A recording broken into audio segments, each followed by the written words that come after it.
Hello and welcome to the Analyst by Vajiram and Ravi, your daily guide to decoding the current affairs the smart way for UPSC. It's January 9th, 2026, and as we move closer to the final stretch for Prelims 2026, this is the time to stay confident, consistent and focused. Today's edition brings two important analysis articles for the mains examination. First, the implications of the United States stepping away from the International Solar Alliance, what it means for global climate cooperation and India's leadership role. Second, the debate around whether the Supreme Court's green governance approach has overreached, balancing environmental protection with developmental priorities. Finally, in our simplified section, we will be focusing on the articles highly crucial for the upcoming Prelims 2026 examination. So, let's begin. So, the US has exited the International Solar Alliance. This is after the US announced its exit from 66 major international institutions focused on climate change and various other socio-economic issues. Now, this is a broader agenda of the Trump administration to exit US ambitions from such organizations and put pressure on countries like India, which is focused on promoting its soft power mainly along the global south countries. So from perspective of prelims, in this article which has come across in the Indian Express and the Hindu, here we have to analyze the various aspects related to International Solar Alliance, climate diplomacy and how global south countries are interlinked in the same. Also, we have to understand that India has responded firmly after US exit. India has responded that the International Solar Alliance still continues to exist, and that is why we have to focus on such matters in great detail. Now, in the beginning, let us actually understand the basic statement that is behind this great American exit. Marco Rubio, who is a major chamcha of the Trump administration, he has announced that US is leaving 66 anti-American, useless or wasteful international organizations. So that is why the government of the US is conducting right now a review of additional international organization that it may exist in the future. Now, he is further adding information that these withdrawals actually keep a very important promise that President Trump made to Americans during elections, that we will stop subsidizing globalist bureaucrats who act against our interest. Now, mainly because they are living in their own dream world, utopian world, where they want to see America first vision. That is why they are taking such actions, and don't assume that this is the very first action that they have done. In 2025, right, they also exited various international commitments such as the Paris Climate Agreement, the WHO, UNESCO. It also has reduced funding for the Refugee Association of the United Nations. Also, the various other institutions which actually are a part of the 66 organizations are the UNFCCC, you know the importance of the same, the IPCC, the main research institution that pioneers and develops the studies on the impact of global warming. Also, the various other institutions, as you can see in the list, US has exited all of them. Now, the main logic that they are giving, that these are anti-American, useless, right? So this is nothing but a comedy that is going on. Now, behind the comedy lens, you have to actually peer into the main intention of the US. Now, the main intention is not only one, but multiples. Firstly, they have this America First agenda, and they believe that all such institutions wherein mainly, if you can understand this very closely, the main role of such multilateral international institutions is actually to help the global order develop. And in such, the various organizations actually focus a lot of their funding in the developing countries. So you know guys, a lot of funds from developed countries such as US, the Western European countries, they flow into the developing countries.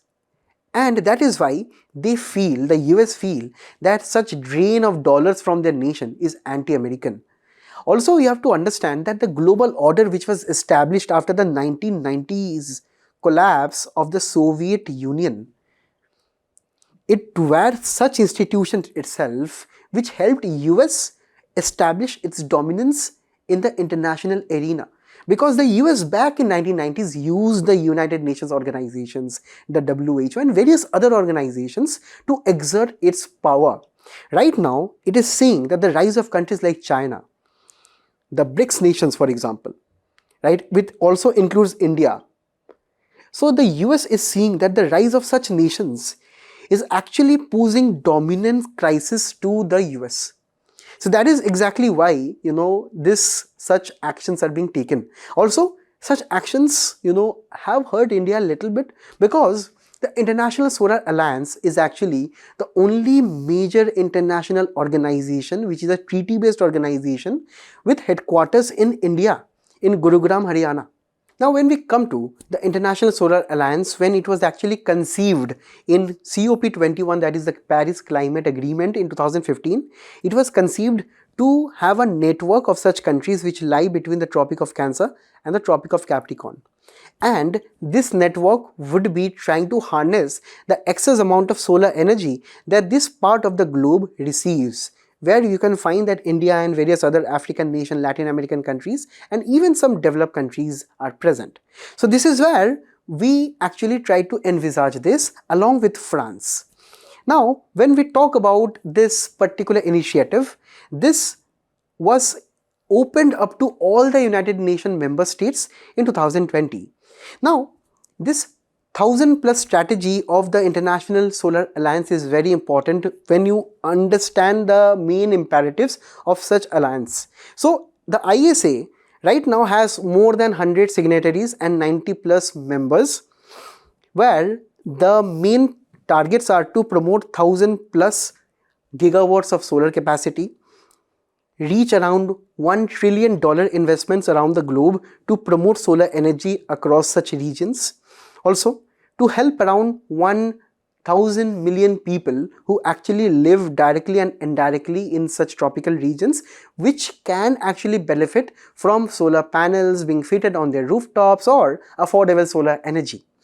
And at the end of the day, we are also trying to reduce 1,000 million tons of carbon dioxides with reference to transitioning from the fossil fuels based economy to a solar based economy. So this is where we were trying to envisage this, where if you can understand, the US also was actually a major player.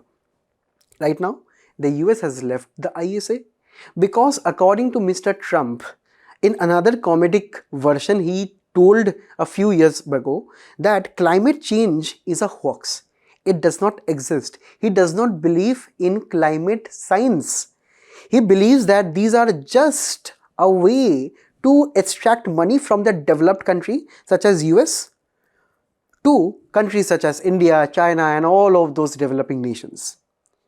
Now this is such an irony, because US itself is also facing climate change. There are huge aspects of climate change related extreme weather events which also took place in the last year. In the comment section, you can let me know one of the major floods which took place and the location of the same. Guys, another funny statement by Mr. Trump is that climate change is the greatest con job in the entire world. You know about con artists? They try to mimic and imitate the famous paintings, the famous designs as kind of first copy, second copy items.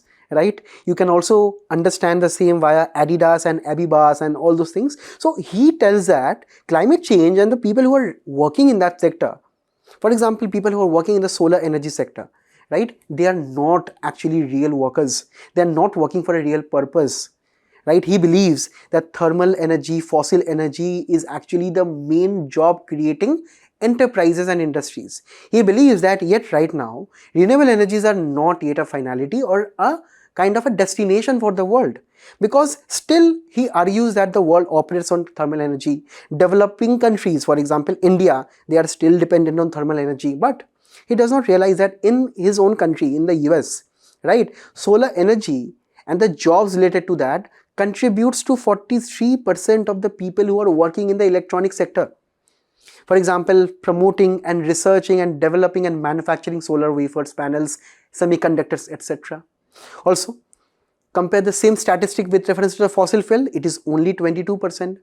So sometimes he, maybe perhaps due to his age, is not able to understand the realities. Also, he set up various other barriers which is preventing climate change development or research and development in the US.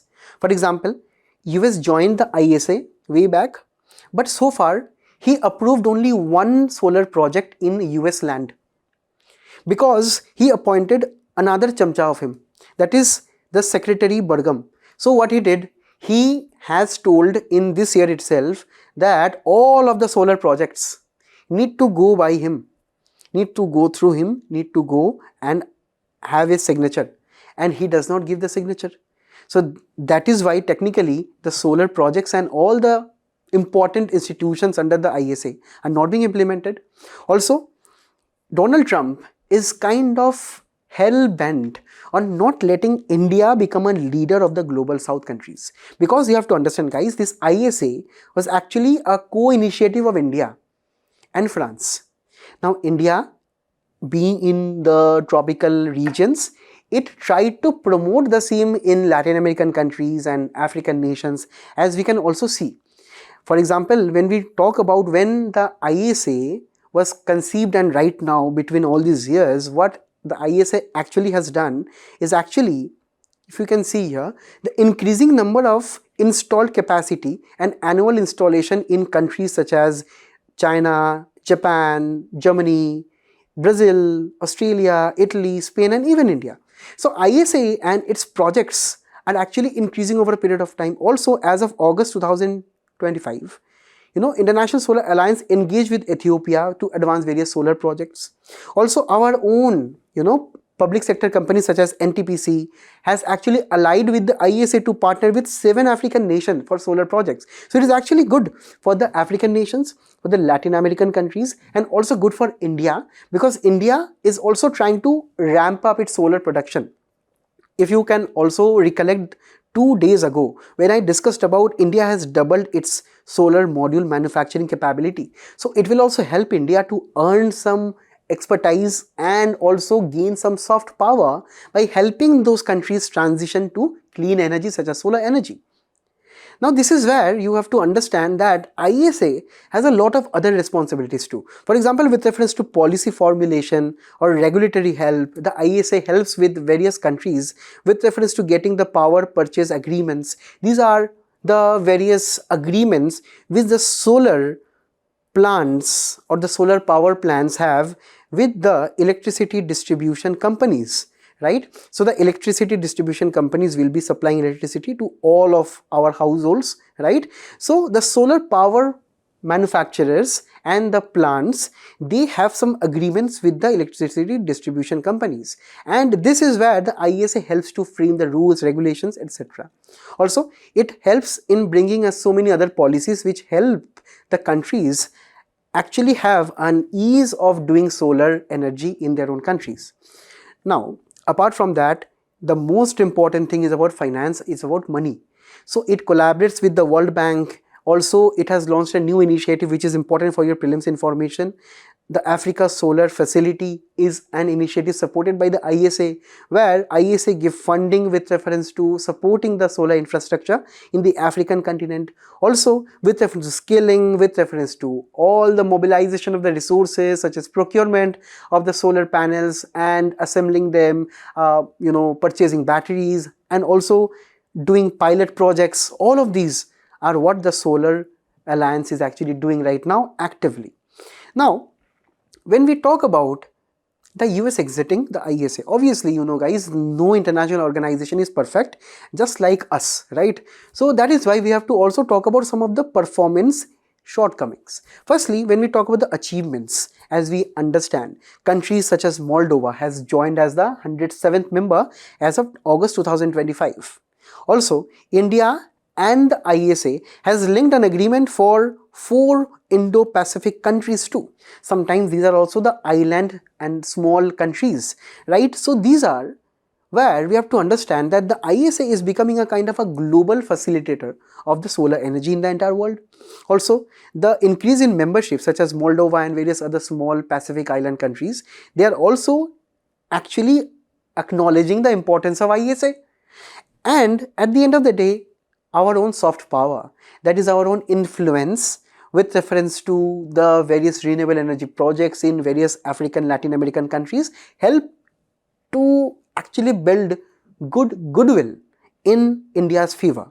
Also, it helps the global south countries and India's own ambition to become a Vishwa Guru of the entire world, and mainly the global south countries.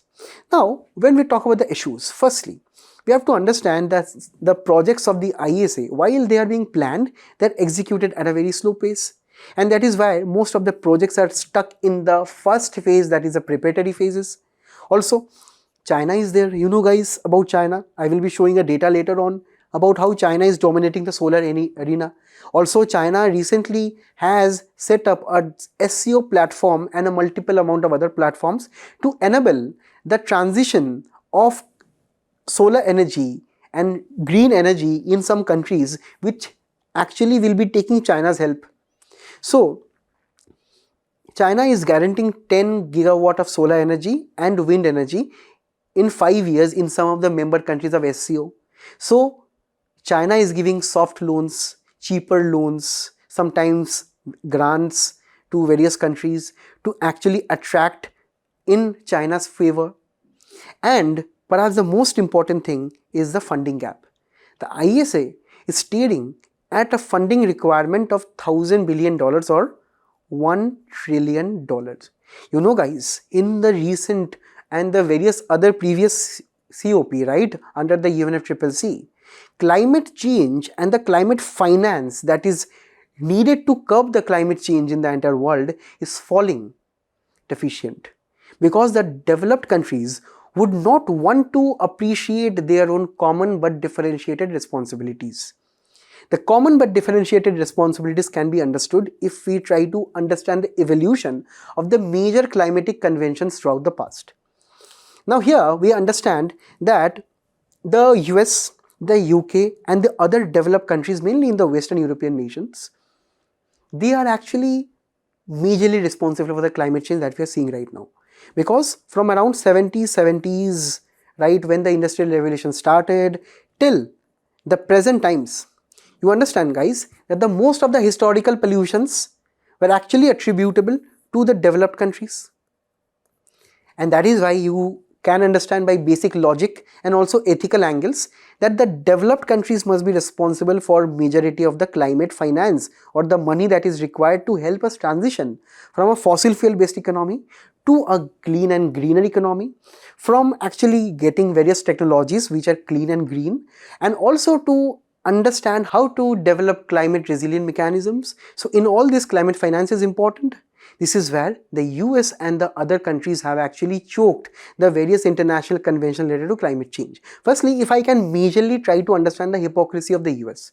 In 1992, when the UNFCCC were actually kind of envisaged, right, the US ensured that whatever the emission targets would be for all of the countries, they should be non-binding so that the US should not be able to follow that, right? Also, the Kyoto Protocol, which was kind of, the most important climate agreement so far, which was a binding climate agreement back in 1997, the US never joined it because Kyoto Protocol exempted countries such as us, India and China, which are developing nations, because we are not historically responsible for all the emissions. So the Kyoto Protocol held accountable the various countries which were historically responsible. So the US did not join it, right? Also, with reference to the signing of the Kyoto Protocol, it signed it, but it never ratified. Also, that is why the Kyoto Protocol later it actually perished.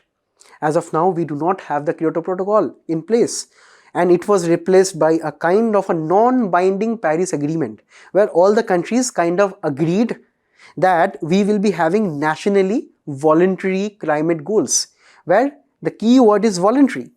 That if we want, we can have all those kind of NDCs and the targets and the goals that can help us reduce the CO2s or the carbon dioxide emissions. And again here guys, you have to understand these are voluntary. So it is up to the countries to actually come up with their own set of targets and goals. Also, at the end of the day, Trump after he came back to power, he has been constantly abusing the climate change circles. He is having a dissociation, which is where he is not able to comprehend the realities of climate change. He constantly mocks climate science, he is cutting the research funding, and that is why this hypocrisy behind which US is hiding is extremely dangerous.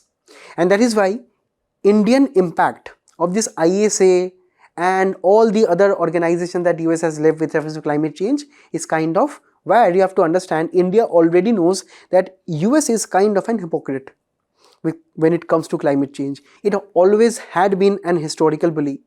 Right, always in recent climate agreements, it is trying to pressurize India to phase out coal, as if India does not have its own developmental parameters. That is why India has told that we will become net zero in 2070, not 2030, because still our country needs kind of development. So behind this hypocrisy shield, India can actually have some relief that it has less diplomatic pressure on the climate change front, because US always have kind of criticized India for this.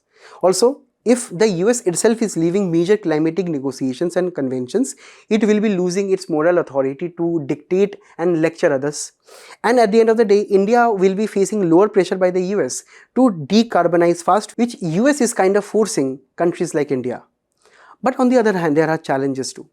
You know, guys, in reference to the India-US cooperation on strategic partnership, with reference to renewable energy, research and development and the same, right, it will be threatened if US is kind of leaving all these climate agreements.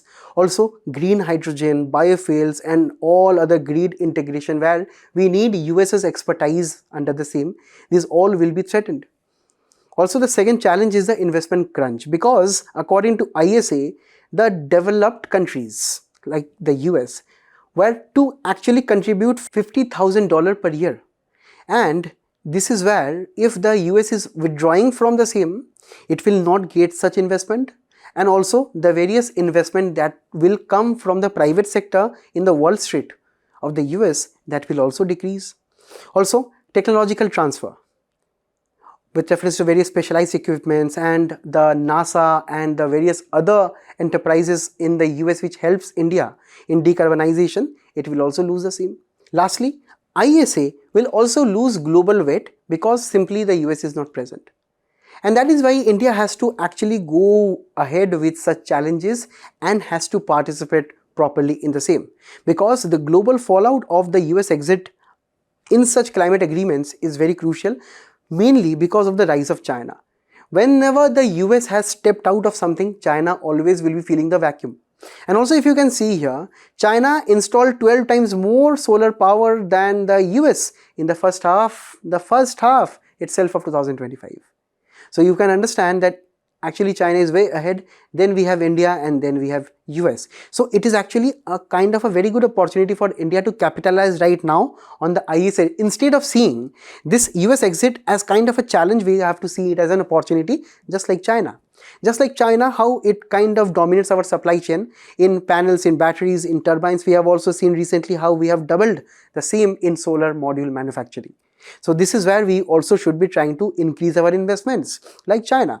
Also, with reference to the geopolitical leverage that China is having with the SCO countries and various other things, we have to also understand we have to become the Vishwa Guru of the global South countries. So we have to increase our funding investment in such a direction. Also, green transition is inevitable, it cannot be prevented. Fossil fuel and all the Venezuelan oil, whatever the Donald Trump administration is pushing for, that will only last, for example, for maybe 1 decade or 2 maximum. But green transition to solar energy, wind energy, hydro energy, these are the energy of the future, even nuclear energy. So that is where we have to always understand that economics always wins. According to the International Renewable Energy Agency, 91% of the new renewable projects right now are cheaper than fossil fuel alternatives. Right now in India also the solar power is kind of cheap. We are also getting so many solar subsidies. That is why economics always wins. People always will be going for the cheaper energy, that is the renewable energy in the future. And it is all about energy security. It is all about how we can not only become secure with reference to solar energy, we can also reduce our dependence on the fossil fuels. which costs us billions of dollars annually. So this is where we conclude the topic, where India has actually committed to the continuance of ISA and the focus. What you can do, you can let me know your opinion below with reference to this answer. And now we'll be moving on to the next one. The Supreme Court is always in the news due to its various interventions, say in the firecracker ban, or the Aravali's case, or the diesel vehicles. So according to this article, the Supreme Court has stopped becoming a judge and is more acting like a manager or a policymaker, which is running contrary to its main function, that is acting as a judicial authority.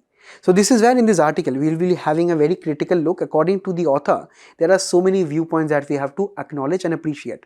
Now firstly, for prelim specific information, we have to understand the key concept of judicial review, wherein the main activity of the judicial review is where the Supreme Court concerns itself with reference to reviewing the various legislations or the policies of the executive, if at all it is trying to breaching the fundamental rights or it is contravening the basic structure of our constitution. Now according to the author here, the main topic here is kind of related to the judicial activism or overreach. Also with reference to GS3, we have to understand how the Supreme Court interprets various environmental cases in the country. So if I can start with the very basics, the main traditional role of a judge in any court of our country is to firstly understand what is the legality of any case.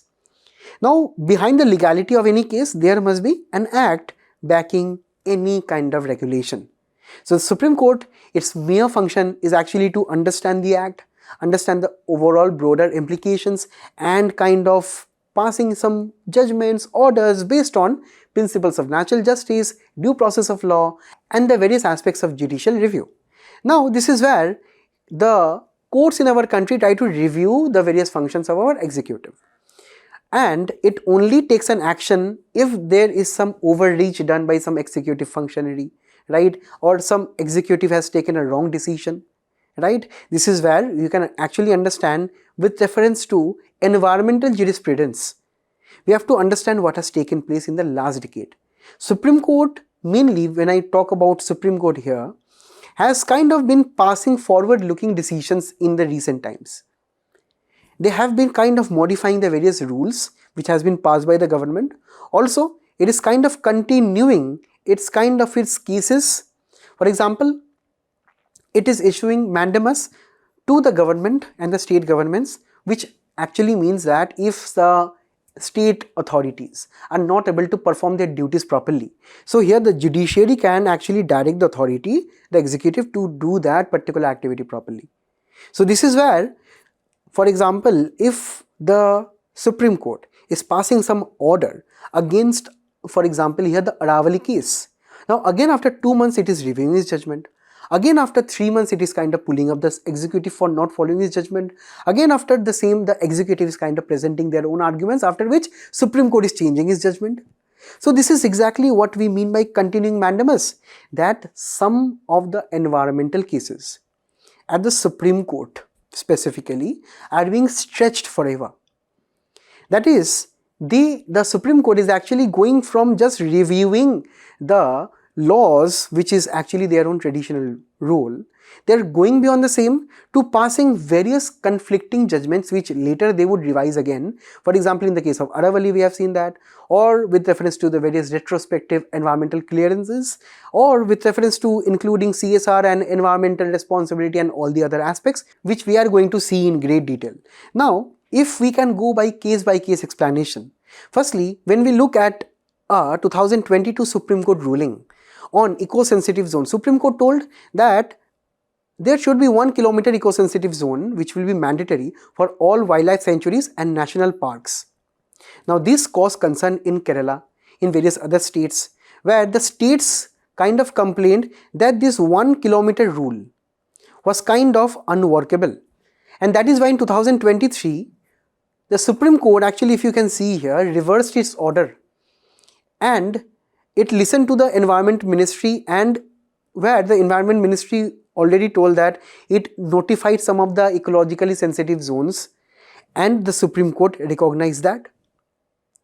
The Supreme Court was also presented with various facts and evidences that geography varies across various national parks and wildlife sanctuaries in the country. So this 1 kilometer rule is not geographically or environmentally possible. So that is why the article is critiquing that if at all you are reversing your judgment after 1 year, why did you pass it in the very first place? Or why did not you do expert recommendation studies? And you should be able to understand this 1 kilometer rule was unworkable in the very first place. Also, the same case here is seen in another aspect with reference to 2015, where the kind of ban on diesel cars were exercised. Now, the Supreme Court later signaled that some of the larger diesel vehicles are okayed to be run in the NCR region. Next, in 2025, again, the Supreme Court changed some of the norms with reference to the age-based criteria of cars and how they can be phased out or not. Because guys, the older vehicles actually emit a lot of pollutions, correct? And in 2025, the Supreme Court barred authorities from taking action against petrol car over 15 years of old and diesel car over 10 years of old. So this flip-flop policies of Supreme Court are kind of confusing according to the author, right? So if at all you are passing some judgment, you should be doing proper studies behind that. Also, the author is bringing in the firecracker ban activity, when the Supreme Court actually kind of banned firecrackers in the Delhi NCR region. Later on, the bursting of green firecrackers were allowed in Delhi NCR for Diwali under strict conditions. So if you can understand, earlier you banned it, later you are allowing green crackers due to festivals. And the main reason why the Supreme Court gave behind this flip-flop is that the enforcement of a complete firecracker ban is very difficult, and also there have been so many families who have been rendered jobless due to such bans. Now let us go to the Vanashakti case. Now here understand a very simple exercise. For example, I did not take any permission to open a heavily polluting industry near Yamuna river. Now after some period of time I am seeking the government approval. After I have already opened my industry and started to pollute the Yamuna river, I am now taking the permission from the government. Now the government has given me a post facto clearance. This is where this clearance means that I have already started the factory, and before starting the factory I did not take any environmental clearances, but after the same I am taking the same. I am taking environmental clearance, and this is where the Supreme Court in 2025 kind of clarified that such ex post facto environmental clearance is illegal in the country. So this is where the legality first doctrine is telling that such amount of clearances are not possible. But Supreme Court again did a U-turn here also. Supreme Court in November 2025 reviewed its judgment.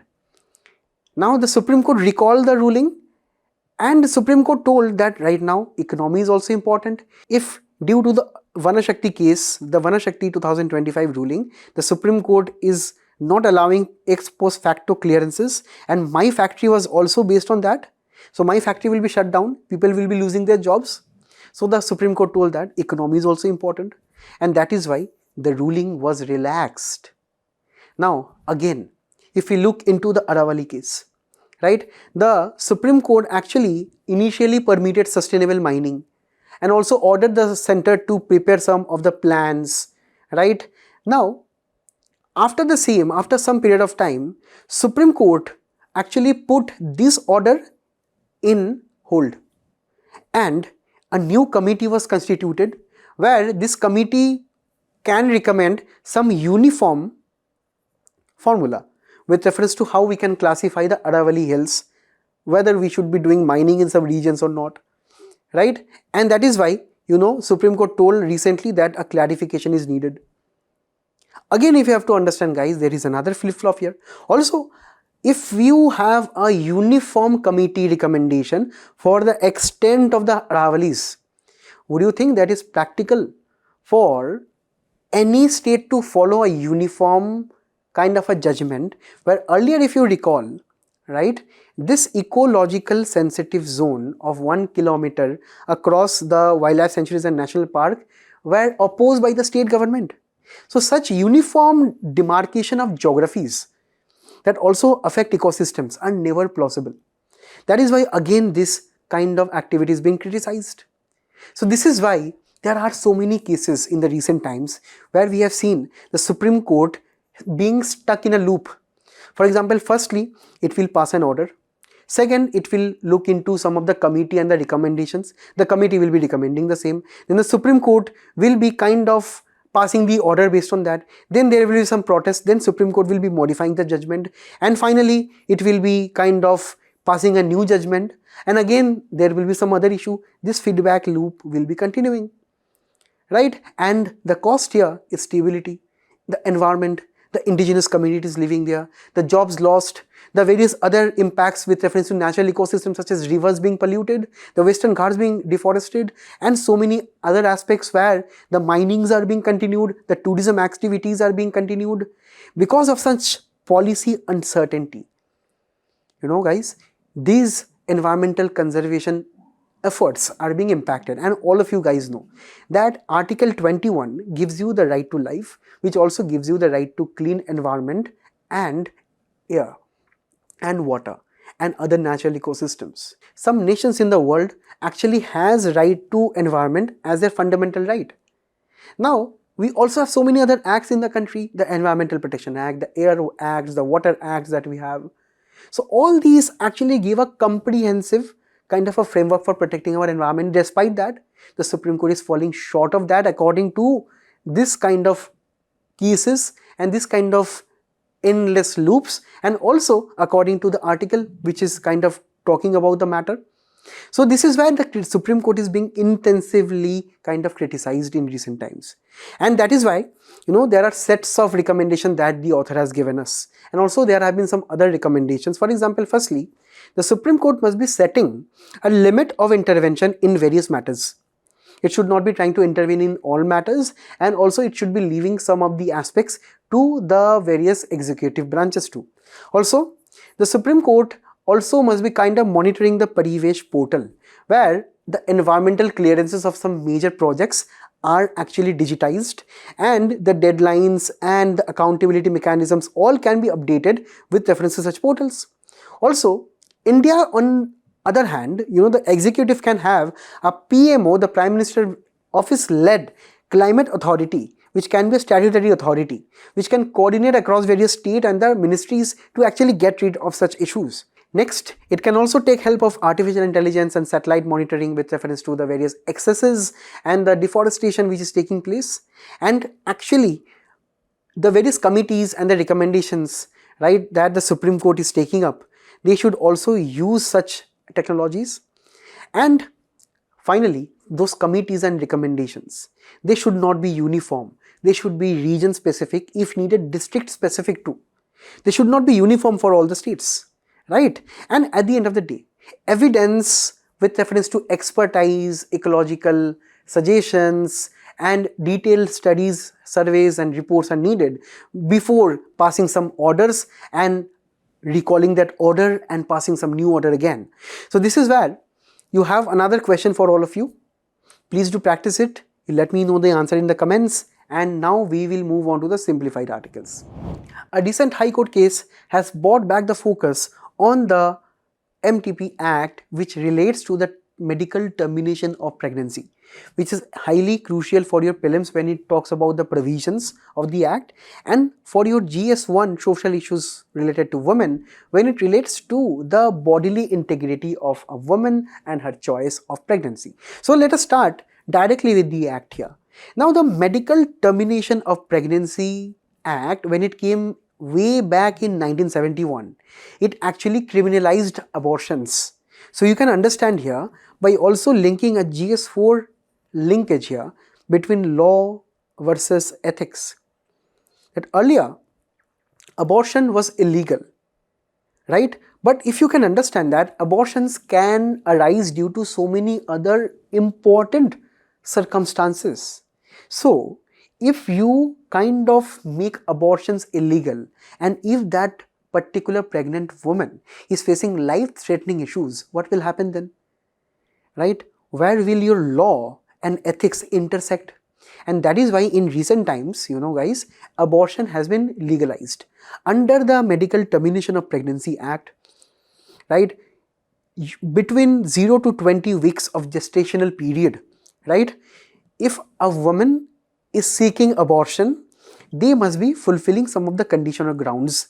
For example, if that pregnancy is having a risk to life or mental or physical health of the woman, or if the child would be born with serious abnormalities, or if the contraception device has failed. So all these would be classifying or qualifying as legal grounds for abortion. So abortion is legal right now, where with reference to this aspect, you need only one registered medical practitioner's suggestions, right? So this here opinion is required with reference to one registered medical practitioner. Now, if the pregnancy period is between 20 to 24 weeks, you need 2 registered medical practitioners. Now these are only for special categories, guys, because you know that here women who have suffered these below conditions, for example, rape or incest or minors or change in marital status. For example, if a woman has actually undergone divorce or widowed, right, due to some conditions, or if there are some women with disabilities, or if there are some emergencies or disasters, pregnancy can be terminated between 20 to 24 weeks. Right? Now, not all of the other conditions are applicable, only some serious conditions are applicable. Now, further, beyond 24 weeks, right, pregnancy is still allowed to be terminated, but only under the recommendation of the state medical board. Now, this is becoming very serious, right? Now, this is only for substantial fetal abnormalities, right? Because, you know, guys, if someone terminates pregnancy after 24 weeks, that poses a serious threat to that pregnant woman's life too. Now, if there are some serious kind of abnormalities or some medical issues with the fetus, then only this can be done, and there has not been any kind of upper limit here. And in all of these processes, you know, guys, the consent of husband or partner is not relevant, guys. Okay, right now the spouse is actually known as partner in the act of an MTP. Earlier it was known as husband. So it has been made more gender neutral. Also, the consent of the in-laws not important. What is important? Of the pregnant mother, and this is mandatory. Also, medical practitioners' medical opinion is mandatory between 0 to 20, 20 to 24, and also beyond 24 weeks, where you have to take the opinion of the state medical board. So this is where you have to understand that also in this entire process, the privacy of the woman would be kept intact. Guys, now in this High Court case, let us understand the key points for mains. What happened here is the main question that was posed before the Delhi High Court, that can a husband criminally prosecute his wife for abortion? So in this case, what happened? The wife underwent abortion because the wife felt that, you know, the marriage was not a happy one, and that is where the High Court also recognized that this is a valid ground too, because of the various provisions in the MTP Act, as you can understand. Also, the Delhi High Court interpreted that Article 21 gives a woman her bodily integrity and also the need for mental peace. So, if the woman is facing mental trauma, right, with reference to various physical or mental burden after separation from husband, then that qualifies as a legal ground for abortion under MTP Act. So, any type of marital discord or the various issues that take place between husband and wives, right, this causes injury to mental health of various women, and that qualifies as a ground under MTP. What the husband did, the husband sued the wife for deliberately miscarrying their child, right, and the husband argued that under section 312 of IPC this is illegal. But the Delhi High Court judge, she told that MTP Act is an exception to the IPC and marital discord is a ground for medical abortion. So that is why between 20 to 24 weeks you have that liberty to abort. If there are such issues which are present. So this was all for this article. We will be now moving on to the next one. Madhav Gadgil, 83 years of old, passed away in his Pune residence yesterday. And this is where we have to focus a lot on his life's work and mostly his contribution towards safeguarding a very important ecological piece and treasure and asset of our country, that is the Western Ghat. So he had worked tirelessly for years and also was very popular in the state of Kerala due to his efforts in conserving and advocating for afforestation and protection of the Western Ghat. So let us understand this, because from prelims perspective, the Gadgil report and the Kasturirangan report which will follow is important, and also for GS3, the main debate between conservation and development becomes very important, where you can actually give such points.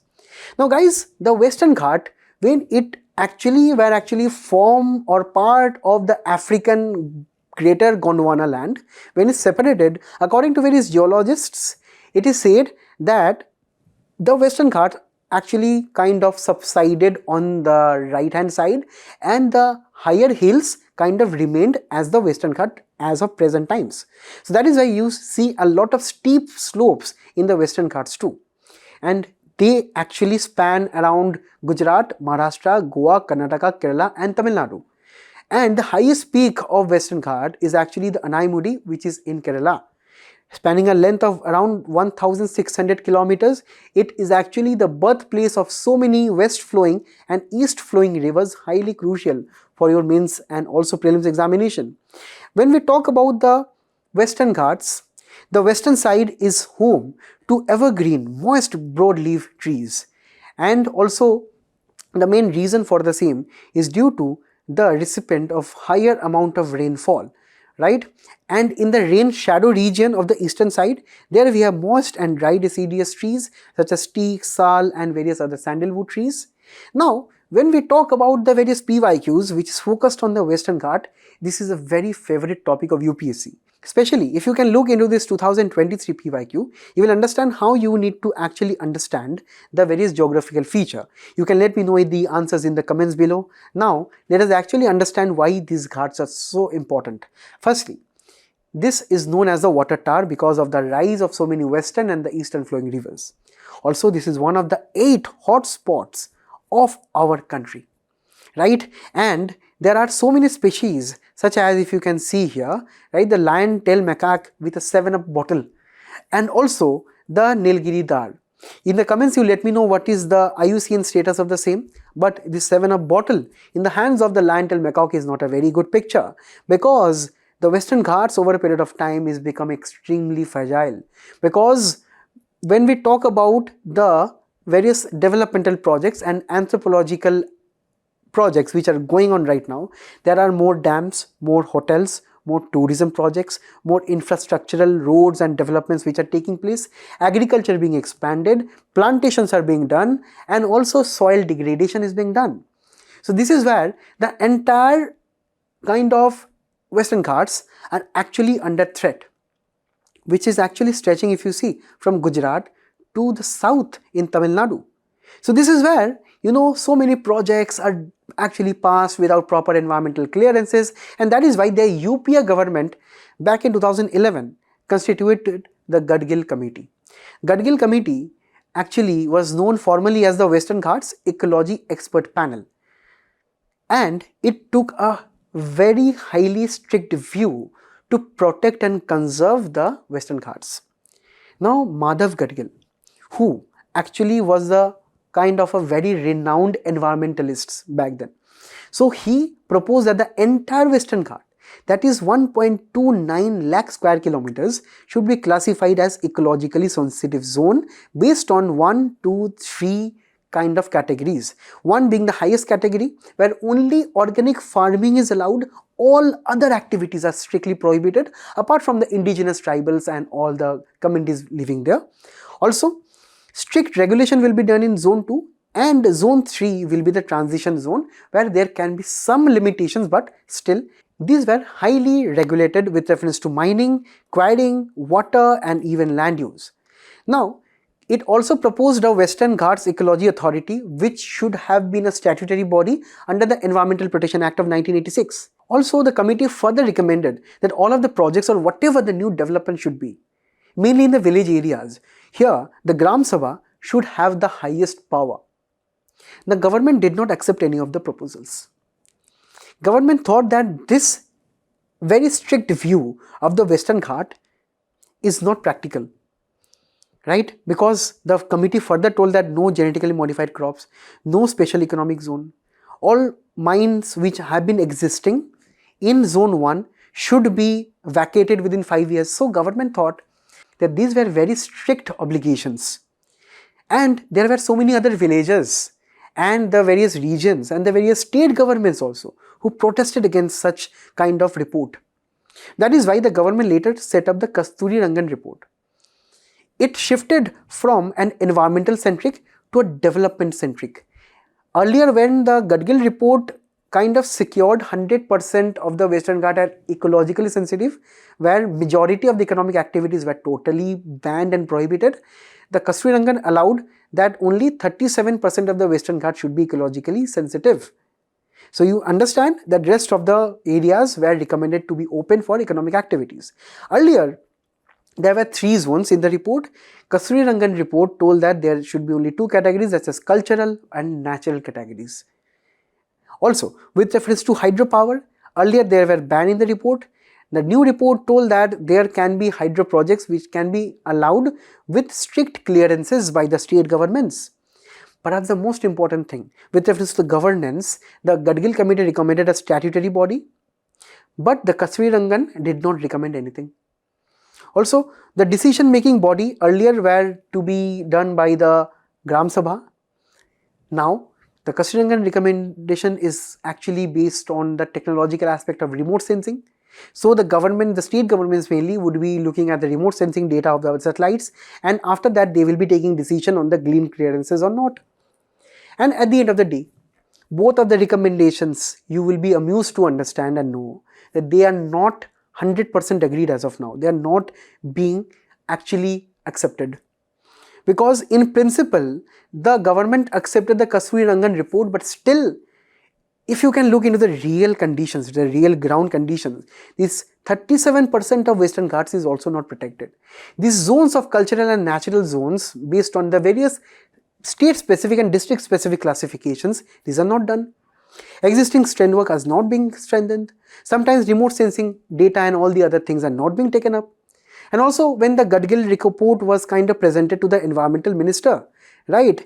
Now, this were actually passed to the state government in 2011 for various recommendations, and initially it was not made public, but after various RT applications and various protests, the report was made public in 2012, and that is when the states of Maharashtra, Kerala and the various other farmers also kind of protested against this report. That is why, the government actually brought in the Kasturi Rangan panel report. Even the farmers in Kerala who were doing various cash cropping farming, they were also angry with the same, mainly in the region of Idukki in Kerala. Finally, the centre issued this report of Kasturi Rangan. Still, it is not approved fully in principle. And right now, what we have to understand that the recent kind of committee has been set up under Sanjay Kumar, who have been the former Director General of Forestry in India. So, here, every time the report and the recommendations were kind of diluted, and they were objected to various political interests, and also at the village level there were various protests. So it has to be seen now what this recommendation of this committee will be kind of highlighting. So we have to wait till then, but as of now, let the soul of Mr. Madhav Gadgil rest in peace. Now we will be moving on to the next one. The Archaeological Survey of India is up for a major change because its role and responsibility of preserving the monuments will now be going on to the private hands. So from the perspective of prelims, mainly the Archaeological Survey of India we can look into some of the basics. And for GS mains, there can be a question into the recent conservation initiatives of the Government of India when it comes to the monuments. Now, when we look into the Archaeological Survey of India, mainly we have the Ancient Monuments and Archaeological Sites and Remains Act of 1958 and the amendment that was done in 2010, which largely regulates the activities and the functions of the ASI. It was established way back in 1861 by Alexander Cunningham. Headquartered at Delhi, it is actually under the Ministry of Culture, which is looking into the safeguarding of more than 3,600 monuments, and it is running more than 40 museums in the entire country. Right now, when we talk about even the UNESCO World Heritage Sites, the ASI is also entrusted with the responsibility of preserving the same. It comes with a very important journal which is by the name of Indian Archaeology, a review. Now there have been so many new initiatives by the Archaeological Survey of India. For example, firstly, the very important scheme which is known as Adopt as Heritage was seen as one of the first initiatives where the ASI is actually permitting the private sector to take up the development and care of some of the monuments. Because you know guys, monuments, for example, such as the Red Fort, which is given to the Dalmia group, requires a lot of funds and lot of caretaking, because the Red Fort is a very big area, and to effectively take care, curate it, maintain it regularly, have proper cleaning and all these other facilities are better done by the private sector, as is being envisaged right now. Also, there have been many digital archives and Indian Heritage app which has been launched by the ASI. Right now, when we have seen that the Adopt a Heritage was actually the first initiative, now comes the main initiative which is trying to break the monopoly of the ASI. Now, in less than 2 weeks, the monuments in the entire country will be up for grabs to the private sector to be maintained and to be taken care of. For example, the Ranthambore Fort is one of the first monuments which will be up for grabs, because the Archaeological Survey of India has released the request for proposals to more than 20 private agencies who have high amount of expertise in heritage conservation, which consists of various experts which are known as conservational architects, right? And this is trying to break the monopoly of the ASI when we talk about maintaining and capacity building in the heritage sector. Now, capacity building means that the private sector must also be equipped to maintain such monuments. And there are so many fears and apprehensions behind this commercialization of heritage protection. There are so many people who are complaining against it. Let us actually know more details about it, then we will go into the debate. Firstly, let us know how it is working. Now, the Government of India via the ASI has set the criteria. Now, there are various groups of experts which are known as conservational architects. Now, they will be having experience in various conservation activities. They will be selected because of their prior kind of experience in conserving various monuments, state archaeological departments or central public work department, and they must have experience under the same, and also experience in heritage projects of PSUs or municipal corporation or private palaces or buildings also will be counted if the structures are at least 100 years old. So, only experienced people will be taken in. Now, the mention of the National Culture Fund is taken in this article. The NCF was actually set up in 1996 with an initial corpus of 20 crores.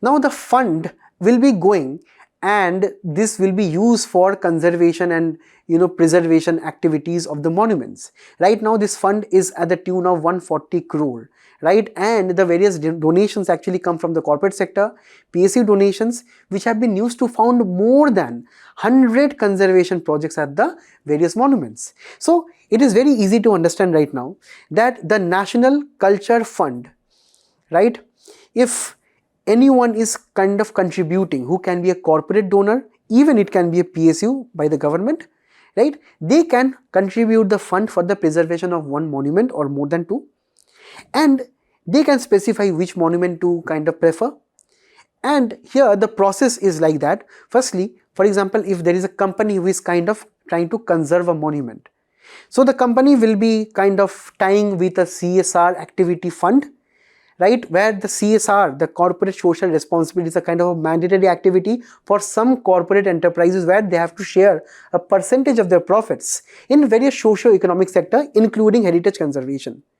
Right now, this corporate entity can delineate the CSR fund to some impaled private architect. Now the private architect will be then preparing a detailed report.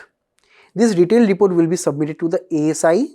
The ASI will be reviewing it. If found suitable, the ASI will be approving it or denying it, and if it is approving the same, the final execution will be done by the private agency. And right now, we have to actually understand how it is different from the earlier Adopt a Heritage scheme. You know guys, the Adopt a Heritage scheme earlier, right, under which we have seen the Red Fort is right now under the Dalmia group. Now, you know, for example, the Dalmia group can actually make the existing facilities better. For example, it can have a good ticket counter, a cafe within the Red Fort, right, or public restroom, or well paved kind of roads within the same.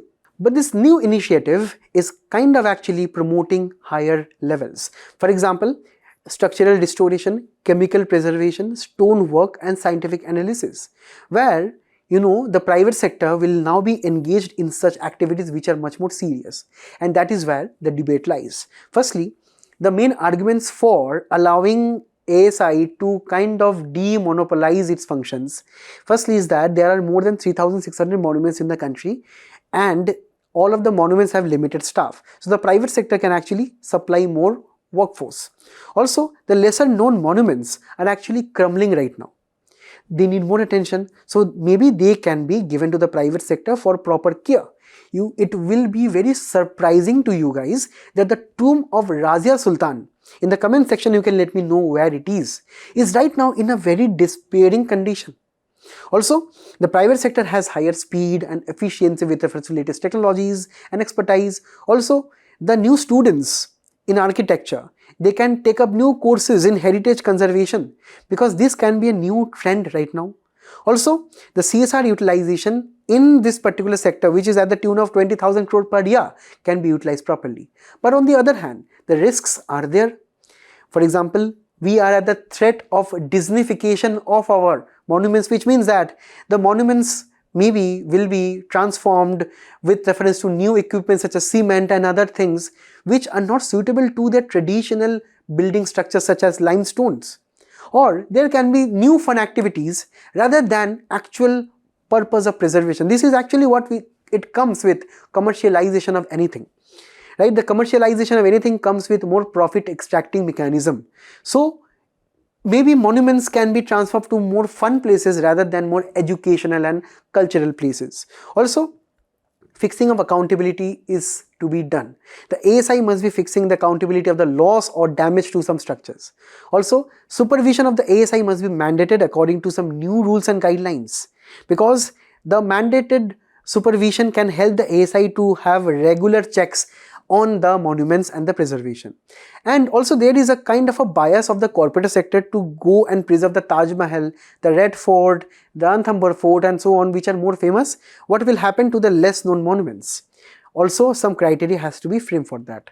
And at the end of the day, detailed penalties are not yet mentioned, which should be done at the earliest. Penalties for damage and destruction must be done, and they can be actually done based on the various other countries which actually operate on the PPP model too.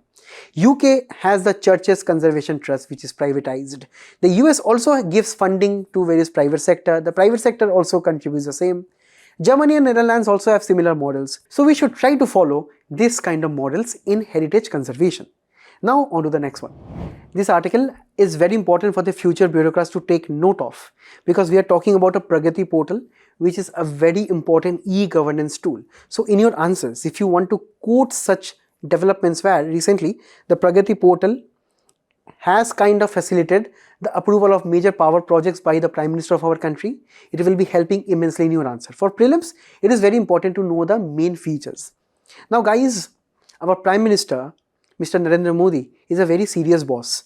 He does not encourage any kind of laziness or delays or any kind of issues in governance. And that is where the proactive governance and timely implementation portal comes into picture.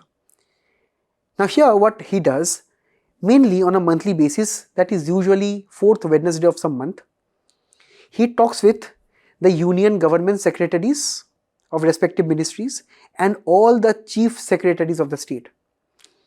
What he does, he looks into the ground level implementation of various projects. So if any one of you is thinking that after making into the IAS, your life is very fun, no. Our Prime Minister will be watching you every month, indirectly via your secretaries of your state and the union government, right? And this is where he actually uses technology. If you can see here, he is actually engaged in a direct video conferencing where there are several other officers also present and various other officers are present on the screen, correct? So here, digital data management, even the CP-GRAMS which tracks various citizens' grievances of government services, all are taken up via video conferencing. And even if the Prime Minister would want, he can also look into the various locations and the projects and their various geospatial aspects via ISRO satellites and Bhuvan satellites. So this is where recently, using the PRAGATI portal, we have kind of approved around 43 projects worth 3.02 lakh crore in our power sector.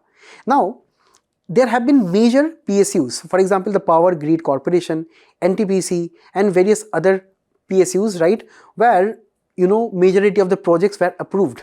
Now in 2002, way back in 2002, there were PYQs based on various PSUs here. In the comment section, you can let me know what the answer is, and it is also very important for us to know the basic responsibilities of various important PSUs. Now, here in the PRAGATI portal, when our Prime Minister was reviewing some of the projects, he observed various issues. Firstly, the right of the way. The power projects, as you know, actually operates using various transmission lines. Now, the transmission lines actually come across various, land of the villages. So there are some land acquisition issues. Also with reference to the forest clearances and setting up the transmission lines mainly in the Nakshal affected areas. There are also some of the issues where the government is facing and the local district magistrates are finding it very difficult to convince the villagers to actually take up the power projects there. And also the hydropower projects are facing some threats because due to some construction errors or due to some planning failures. For example, with reference to the Vishwugarh hydropower project, we have seen how the Joshimath landslide also was kind of seen during that time. So that is why land acquisition, environmental clearances, various rehabilitation issues, if at all the power projects are set up by taking up the lands of some villages. Also, fuel linkages, if at all there are some fuel shortage issues and equipment issues, and at the end of the day, contractual disputes. So these are all the issues which have been highlighted. And we have to understand that this portal has actually helped to minimize interdepartmental bottlenecks, and that is why such mega projects are being passed right now. Huge funding is being presented to actually reduce such issues so that ministries can cooperate between themselves. So such land issues, such hydropower projects and local law and order issues, everything will be taken care of under such monthly meetings of the chief secretaries, the union secretaries and the Prime Minister. And that is where we can now move on to the last article. The Ministry of Textiles has signed Memorandum of Understanding with 15 states under the Tex-RAMPS Scheme.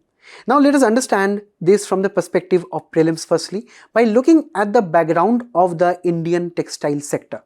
Firstly, when we talk about the Indian textile sector, it is the 6th largest textile importer in the entire world.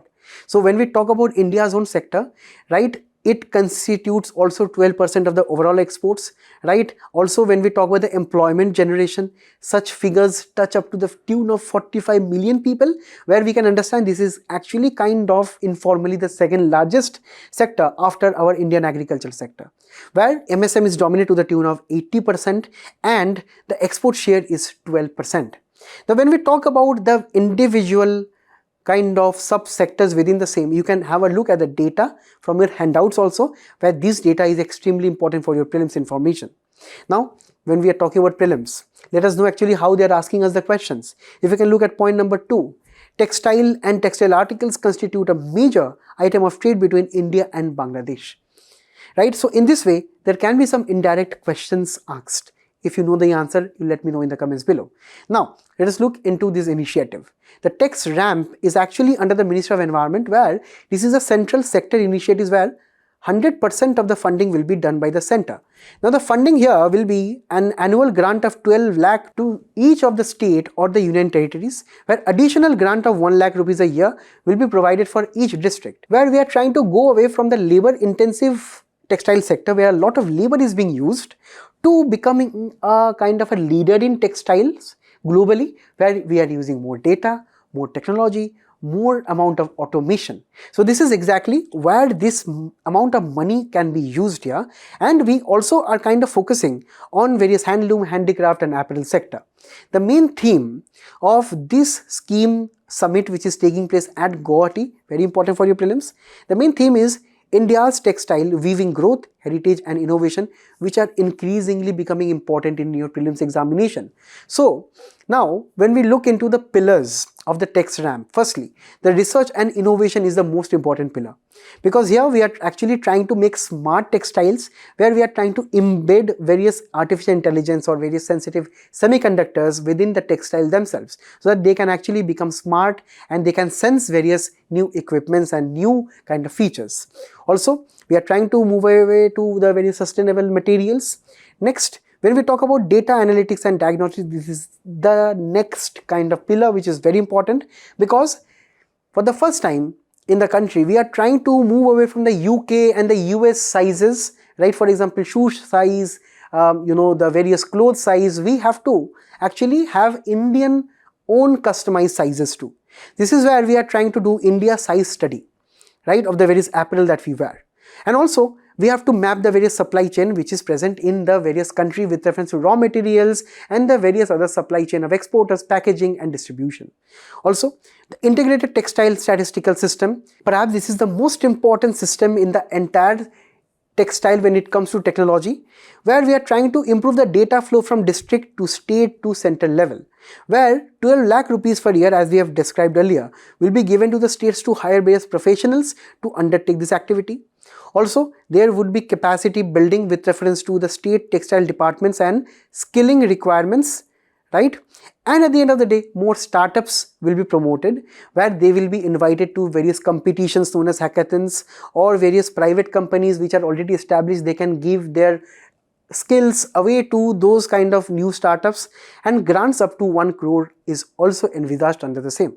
Apart from this, I have given a list of the various key government initiatives of the textile sector, such as the Technological Upgradation Fund Scheme, the Samarth, the National Textile Mission, PLI scheme for textile, and also the other schemes such as the ROSCTL scheme, which is a kind of a rebate scheme on the export, so that the exporters can give back the various duties and the fees that they have paid.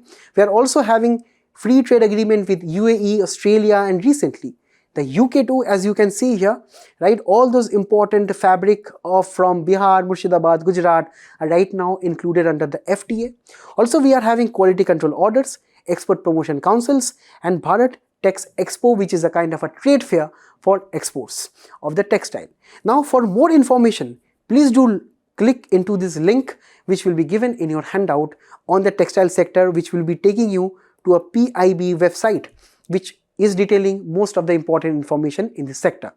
So, I thank you all for being a very patient audience through this long discussion, which was very crucial for all the exam related information. Now, I would like to actually encourage you to attempt the quiz which is following up next till we meet again. All the best and best of luck. Thank you.